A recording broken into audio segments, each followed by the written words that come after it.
the workflow behind editing some of my photos and details of what is going to be seen here is dehazing, denoise,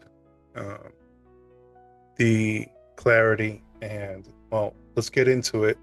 So, a path at Middle Creek that is a mid-fall.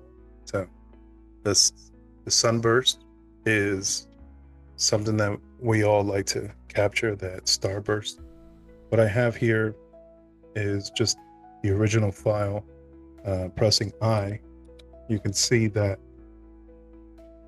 the shot, the date and time is 1/60th of a second, or at f8. Give me some more details in this, but it caused a dark scene with the bright skies. So the first thing I'm going to do is start here with the changing to Adobe Color for sure. Second, I'll bring this up a little bit until I start to see a little difference in the color, looking for the highlighted areas of that image. Now that I got that, I'm going to go back up to select the sky. And this is my workflow. There's no right or wrong way to do it. This is how I do it, and this is what I enjoy. So I'm going to duplicate and invert mask there. So I started with selecting the sky, and then I duplicated and inverse that, or reversed it, so that I'm getting the opposite of what is seen in the sky. Now, if you look closer to this, you'll see that there's some areas that it's hard to tell what is sky and what is the actual subject. But this does a pretty good job, and that's why this is the way that I choose to do it. So going back into this, what I'm gonna do is I'll start with the whites and raise that up until it looks like it's gonna crush. I don't want it to be too bright, and I don't want it to be too dark either. So just want to slightly bring it up. 53 looks good. I might touch the blacks a little bit, not too much. I find myself coming back to this and bringing it back down later on, and then I'll touch the shadows.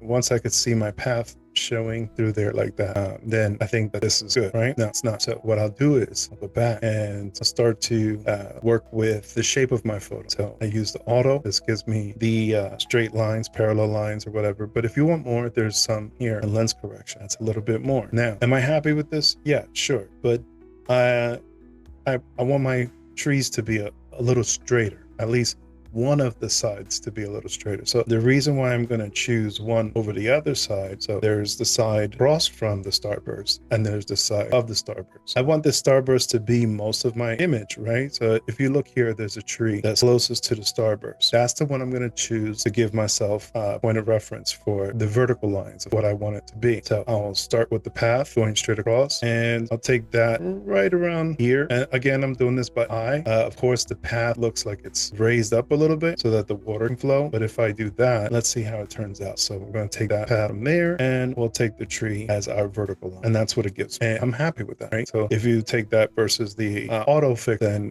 it's up to you. It's for whatever you want it to be. You're trying to express yourself through this image. My next thing would be to break it down from 4/5, which is usually social media. Now, I do sometimes leave my image like that. At this point, I think my starburst should be right around there. I also think that it should be about the rule of thirds. If you are familiar with it, I'm going to take the edge of my path as my bottom point here, so that the path is creating this curve into the corner of the image, and then the star is as close as I can to that third point there. So this is going to be my crop, and that's what it looks like at the end. Okay, so now the next thing I'm going to do is color grade. Right? I like to kick it off with some highlights and start readjusting the highlights, and I'll bring this over. The midtones are going to be next. So with my highlights, I'm going to say what I want to illuminate in my highlights. But before I do that, let's bring this is balance up right around there, right around there. I think I can go more. Yep, right there. That looks good. I don't know if you can tell the difference from your screen, but here it comes. So see that difference? This to this to this. And I want it to be right around there. Okay, so I'm gonna do the same thing. Bring those colors in and bring the greens up a little bit. The yellows, the oranges. I'm really trying to illuminate the yellows here. So I don't want to go too far. That'll be good right there. And then my shadows. Now I'll tell you ahead of time. I do go over a little bit on my shadows because when I come back in here and I change my clarity, that's going to bring my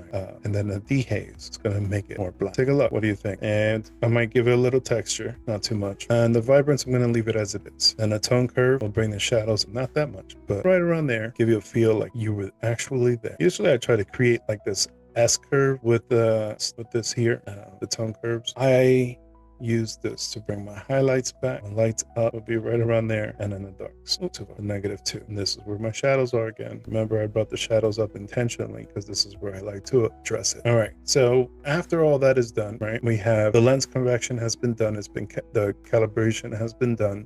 The transformation has been done, and the next thing that we want to do is the denoise.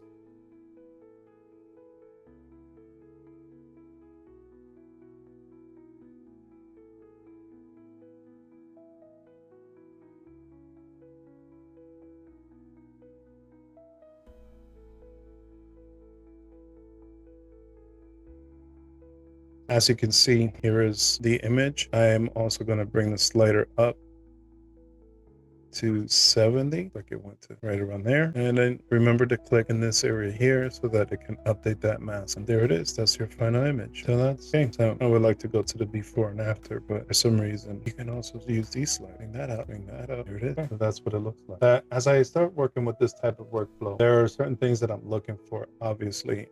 Straight lines, parallel lines, and there's different ways that I will adjust this to the different ways that I will edit my photos. There's not just one way to get through this. I play around with it, and until I get something similar to what I am really looking for. And sometimes I have good luck, sometimes I don't, and it's okay. I think in every moment I am expressing myself, and this is what it's all about. Capturing images that are beautiful in themselves, and then using Lightroom to adjust those settings to make it to your likings. Thanks for watching, and I'll see you in the next one. Over and out.